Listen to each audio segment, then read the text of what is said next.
who wants to do a Fannie Mae thing? Yeah, I think it's important. Chairman Greenspan gave a speech 2 days ago on February 24th where he talked about the problems that GSEs pose to the economy and unfortunately knocked that debate off the front page yesterday by talking about Social Security. And I think it's probably the single most important issue that's out there right now. Really? In terms of threat to the economy. And I think this ballooning debt is a real issue.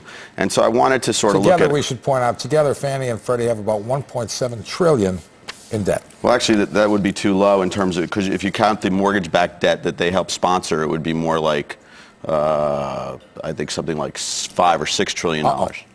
If you look, there's a chart up there right now, and the white line is the total debt of the U.S. Treasury, total Treasury debt.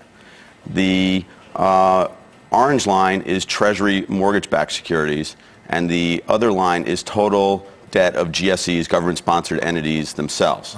And what you can see is that there's more debt guaranteed by these enterprises or out there by these enterprises than there is U.S. government debt out there now. We've overtaken that amount.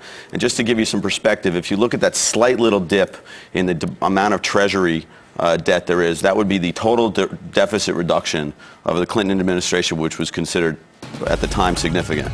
And the problem is that these enterprises are supposedly out there trying to promote affordable housing. But really what they're doing is promoting cheap money. And ultimately the implications to the economy are very serious. We'll pick that up again. We got to go right now. We'll be right back.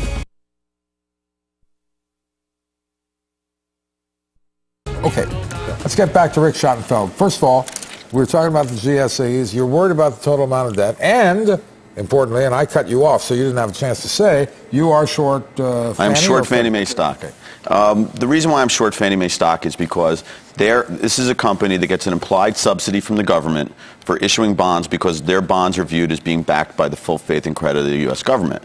At the same time, they're exempt from the regulations that most banks are forced to abide by in terms of capital requirements. So what you have is this very highly levered company with a very small equity base. And I'm hopeful that this move from HUD to Treasury from an economy point of view, because right now what they're doing is they're going to move oversight from the Housing and Urban Development, whose goal is to promote affordable housing, to the Department of Treasury, whose goal it is to make sure the currency's integrity is preserved. And frankly, I think that any public company that's for profit, like Fannie Mae is, that they should be part of a debate as to whether or not they are impacting the stability of our currency or issuing so much debt that it might have an impact on the economy. You know, as a growing up, going to college and stuff, I learned that buying and selling bonds was one of the ways that the Federal Reserve impacts the economy. Well, let me interrupt because we're short of time, but let me ask you this.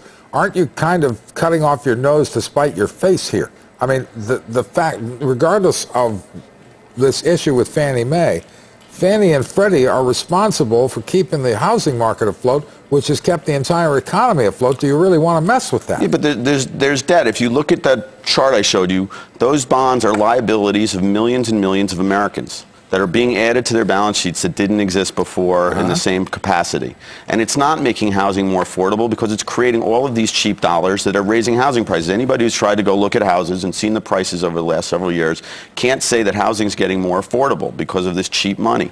And so cheapening the currency in order to make it so that people can afford housing by making money cheaper is not going to ultimately be in the best interest of the economy. And I'm hopeful that Greenspan has started a debate that will get Fannie and Freddie to at least comply with the same regulations as other banks and other institutions. And then from the stock point of view, that would involve issuing more equity. And in issuing more equity, it would dilute the earnings of these very, very leveraged entities. It would add some stability, but it would also make the stocks go down as you had to dilute the earnings with greater amounts of equity. Okay.